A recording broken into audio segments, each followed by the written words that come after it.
Allez, bienvenue pour cette dernière vidéo sur le Scrum Guide et ça concerne les artefacts de Scrum. Alors, première définition, les artefacts de Scrum représentent un travail ou une valeur. Ok, on va retenir. Ils sont conçus pour maximiser la transparence. Chaque artefact contient un engagement qui apporte l'information nécessaire à la transparence au focus. Ok. Ça peut rendre possible la progression. Pour ça, cette mesure de progression, il y a l'objectif produit pour le... Ah oui. Pour le product backlog, mot-clé. Pour le sprint backlog, pour l'incrément, voilà. Donc ils ont chacun artefact. Product backlog, c'est l'objectif de produit. Voilà. Sprint backlog, l'objectif de sprint.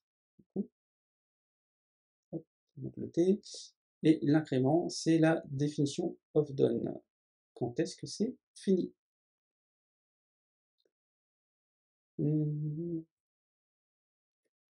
Voilà.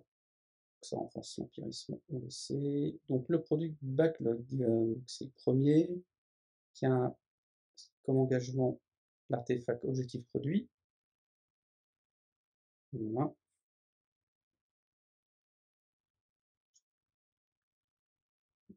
Je l'ai mis comme ça.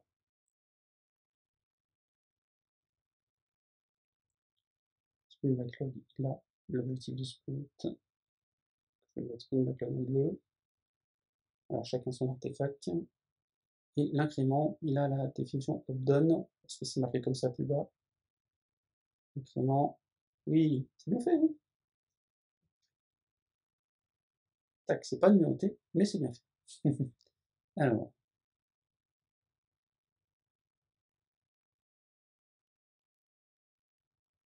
ouais, je mets en jaune. Donc, produit backlog, une liste ordonnée et émergente de ce qui est nécessaire pour améliorer le produit. On dit bien de ce qui est nécessaire, il ne précise pas le format distinct. Par contre, c'est l'unique source de travail entrepris par la Scrum Team. Tout leur boulot doit être dedans. Et ça, c'est clair.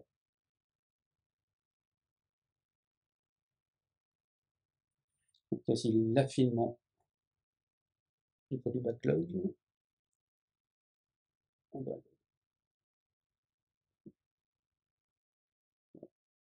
C'est une décomposition, hein, et définir davantage, donc ça rend plus précis les choses, du backlog en éléments plus fins et plus précis. Voilà, on a des grandes lignes, et quand on fait l'affinement, on y voit plus clair. Donc on ajoute des détails, une description, un ordre, une taille. Ouais, faut le souligner.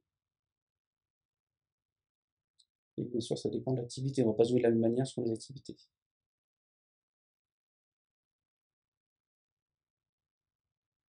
Bon, c'est les développeurs qui effectuent le travail qui sont responsables du dimensionnement.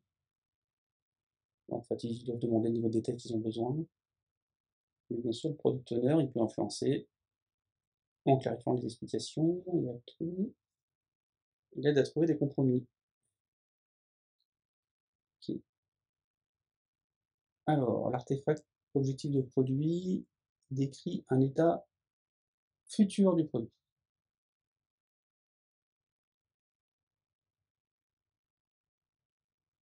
Ça fait partie de la backlog.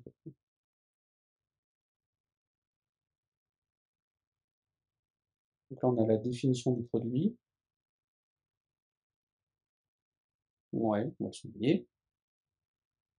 Ça peut être un service ou un produit physique ou même quelque chose d'abstrait. Hein. En gros, c'est ce qu'on fabrique. Voilà, c'est vraiment ce qu'on vise, donc l'objectif long terme. Ils peuvent l'atteindre, mais ils peuvent aussi l'abandonner avant de s'attaquer au suivant. Mmh.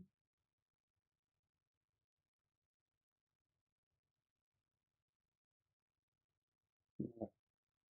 Donc on ordonne, on affine, on clarifie, et à la fin on a un objectif produit qui est clair. Ok. Sprint Backlog. Donc là, ça va s'adresser qu'au sprint en cours. Donc, pour le sprint backlog, on a l'objectif du sprint, donc c'est le pourquoi. Pourquoi on fait ça? On a le quoi, l'ensemble des éléments, et un plan d'action, donc c'est le comment. Bon, là, c'est clair, hein. Donc, c'est un plan élaboré par et pour les développeurs.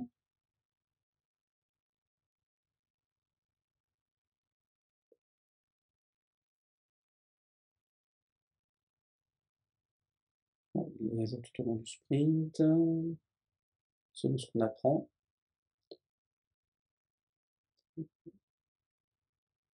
Ouais, ouais, faut pas que ce soit un gros périmètre flou. Faut qu'on sache un peu ce qu'on fait, ce qu'on est en train de réaliser.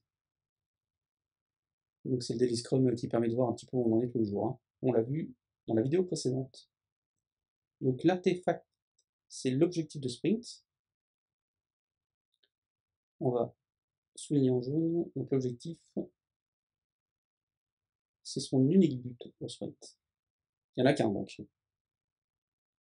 Bon, il y a une certaine flexibilité. C'est un travail nécessaire pour atteindre cet objectif, oui. On crée également de la cohérence, du focus, effectivement, si on se concentre tous sur un mini-objectif, à un moment donné, on va tous aller dans le même sens. Et, et du coup, on va éviter d'avoir des initiatives séparées. S'il y a une bonne initiative, on va tous aller en même temps, même si c'est petit, on va tous y aller. Ça marchera mieux.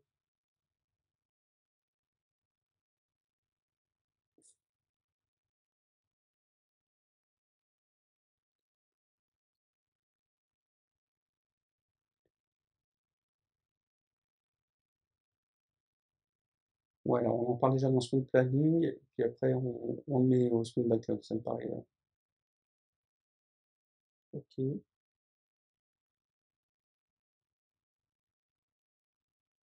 C'est toujours avec le product owner qu'on négocie,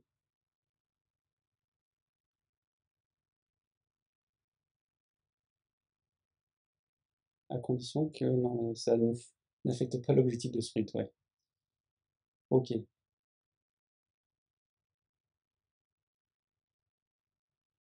Bon, bah, très bien, on va passer au dernier artefact, l'incrément. Donc, c'est une première étape concrète de l'objectif produit. Bon, très bien. Un truc réalisé. Donc, ça s'ajoute aux incréments précédents. Voilà, donc on empile. C'est les marches qu'on avait fait, vous vous rappelez, sur la toute première vidéo.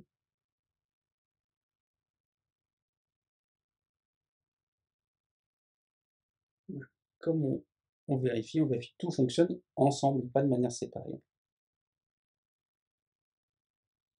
Et un incrément doit être utilisable. Ok. On peut quand même en faire plusieurs pendant le sprint. Bah, c'est capable, pourquoi pas.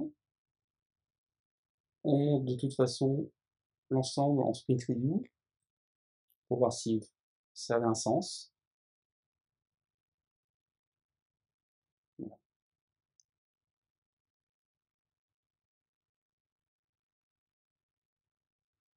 Ah, on peut quand même le livrer avant la sprint review, avant la fin, donc avant la fin du sprint, hein.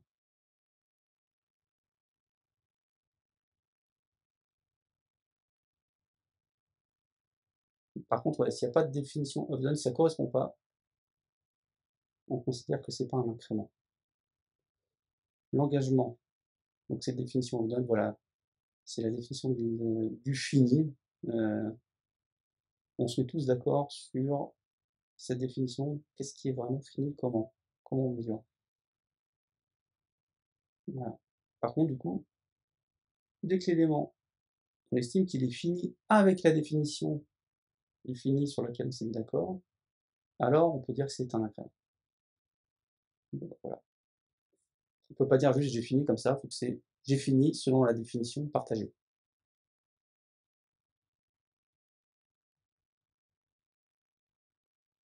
Si on n'est pas conforme, Il ne peut pas être publié, ni même présenté à la Sphinx Review. Ah ouais, on le montre même pas, hein.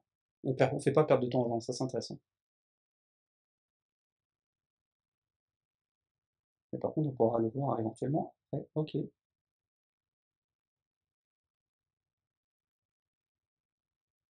Voilà, donc il y a un certain formalisme sur la définition de fini. Une fois tout le monde est d'accord, bah, si c'est pas dans cet état-là, c'est pas considéré comme fini. La définition, elle peut quand même être partagée dans l'organisation, donc l'entreprise où on est. Et s'il y a une définition partagée, c'est une définition minimum.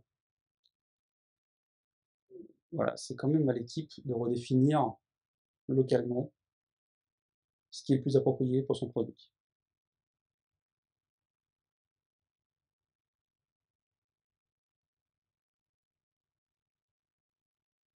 Voilà. Et on s'y conforme, ouais. Voilà, bah, je vous passe ensuite les petits remerciements de traduction à la fin, et donc ça va être fini pour nous. Merci à vous.